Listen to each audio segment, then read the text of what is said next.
Assalamualaikum warahmatullahi wabarakatuh. Bismillahirrahmanirrahim. Al-amru bil ma'ruf wan nahyu 'anil munkari ahabbu ilayya min alfi 'abidin fi shawami'. Orang yang menjalankan amar ma'ruf dan nahi mungkar adalah lebih aku cintai daripada 1000 orang beribadah di tempat-tempat peribadatan mereka. As-shawami', tempat peribadatan, kelenteng, sinagog, apalagi gereja, masjid, itu as-shawami'. Lebih aku cintai orang yang mengamalkan amar ma'ruf nahi mungkar daripada melaksanakan ibadah-ibadah ritual di tempat-tempat ibadah. Seorang hamba yang mengamalkan amar ma'ruf dan nahi mungkar lebih aku cintai daripada 1000 orang yang beribadah ritual di tempat-tempat peribadatan mereka. Kembali lagi persoalan amar ma'ruf nahi mungkar siapa? Kembali kesalahpahaman kita sendiri sesungguhnya. Amar ma'ruf memerintahkan kebajikan, nahi mungkar mencegah kejahatan. Terus akhirnya apa? Bawa pentungan, ngobrak-abrik tempat pelacuran. Bulan puasa ada warung buka, langsung diobrak-abrik, nasinya dibuang-buang semuanya. Itu nahi mungkar. Nah kan salah persepsi. Kalau dengan bahasa kerennya mah, amar ma'ruf itu adalah sama dengan menciptakan keadilan sosial. Nahi mungkar itu adalah mendirikan supremasi hukum. Itu yang membuat orang hidup jadi bahagia dan nyaman di dunia ini ketika supremasi hukum ditegakkan. Ketika keadilan sosial itu dibangun, dibentuk, diamalkan. Jangan ada satu orang pun di antara kita yang mati karena kelaparan. Jangan sampai ada seorang anak pun yang cerdas yang tidak bisa sekolah. Jangan sampai ada seorang warga negara yang mati tidak bisa berobat. Itu tanggung jawab kita semuanya. Itu lebih hebat daripada mengadakan ritual-ritual di tempat-tempat peribadatan. Paham?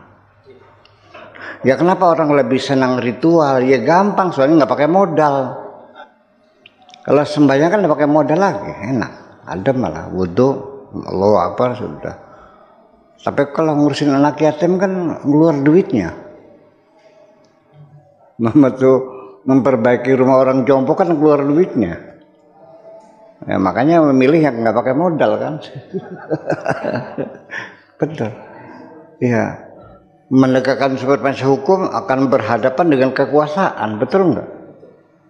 Betul nggak? Kita berjuang menegakkan supremasi hukum, berhadapan dengan kekuasaan dimanapun. Tapi kalau semuanya kan nyaman, nggak ada yang ganggu. Iya. Paling-paling sedikit ngantuk lah. Iya, tapi kan nyaman. Itu maksudnya. Tuh. Berulang-ulang kali. Nadhrun nafsi aghmadahu wa qassarahu wa raddahu. Jadi penglihatan nafsu itu aghmadahu, menjadi dia memejamkan matanya. Nafsunya melihatnya dengan memejamkan mata. Wa qassarahu, dan memendekkan jangkauannya, waraddahu dan mengembalikannya, hatta la yakuna nadruha sababan lihalakiha, sehingga penglihatannya itu tidak menjadi kerusakan. Illa antasira tabiatan lil qalbi wasiri, kecuali berdasarkan ikutan kepada hati dan sir. Artinya nafsunya sendiri terkendali, tidak melihat semua apa yang ada dilihat, dan melihatnya juga tidak terlalu jauh, angan-angannya ya tidak terlalu melambung melayang-layang kemana-mana, ya, simplicity, sederhana, ya, mikirin makan ya cukup hari ini, nggak usah sampai hari esok, apalagi sampai 7 turunan,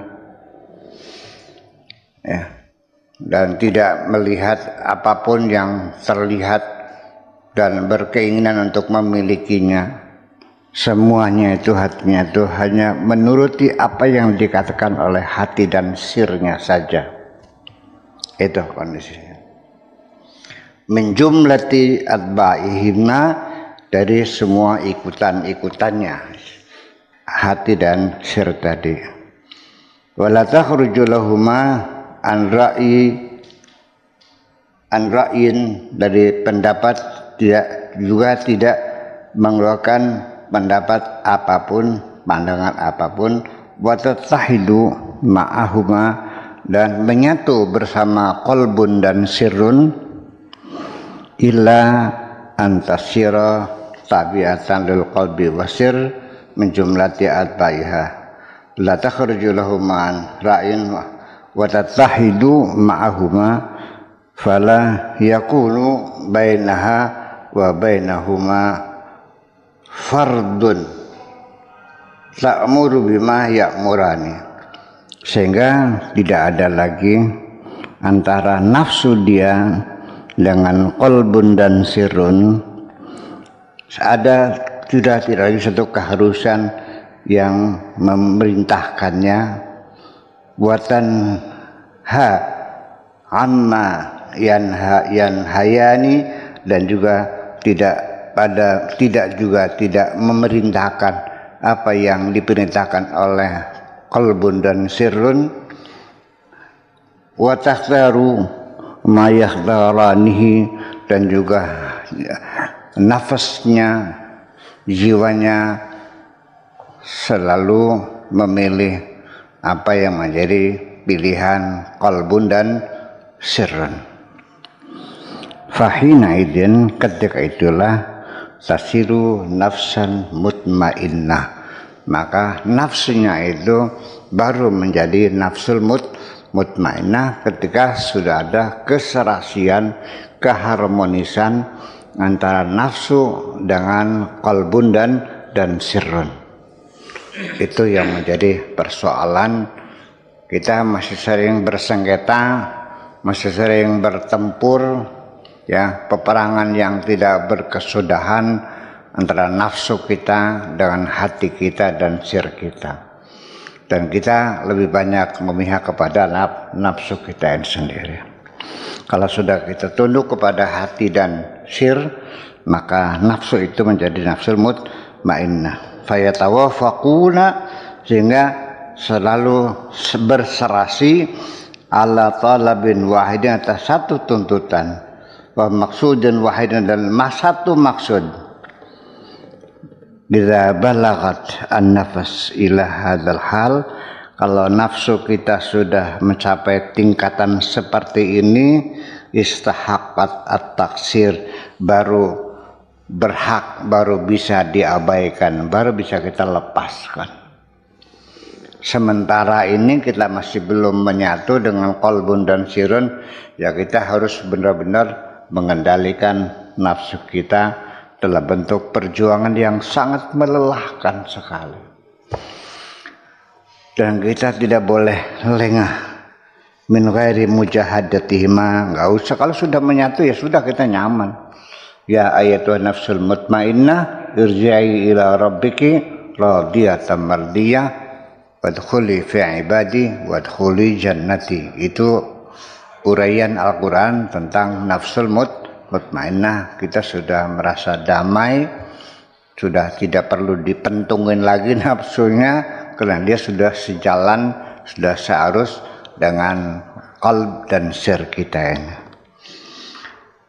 Wala tunadhiru al-haqqa azza wa jalla, dan nafsu kita sudah tidak lagi melakukan pembangkangan, sudah tidak pernah lagi membantah, sudah tidak lagi menyangkal apapun yang ditetapkan oleh Allah Subhanahu wa taala fi ma yaf'alu fika, tentang apapun yang Allah lakukan terhadap dirimu.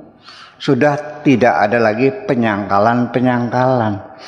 Kalau Allah menetapkan engkau sakit, ya sudah, nafsumu tidak menyangkal. Kenapa aku harus sakit? Ketika Allah menetapkan gagal panen, ya sudah, siap gagal panen. Tidak menyangkal kenapa harus gagal, mengapa harus gagal, siapa yang salah. Wa fi al-khalqi, dan juga apapun yang Allah lakukan terhadap makhluk. Ama sami'ta qaulahu qaulallah azza wa jalla, apakah engkau tidak pernah mendengar firman Tuhan, la yus'alu amma yaf'alu wa hum yus'alun.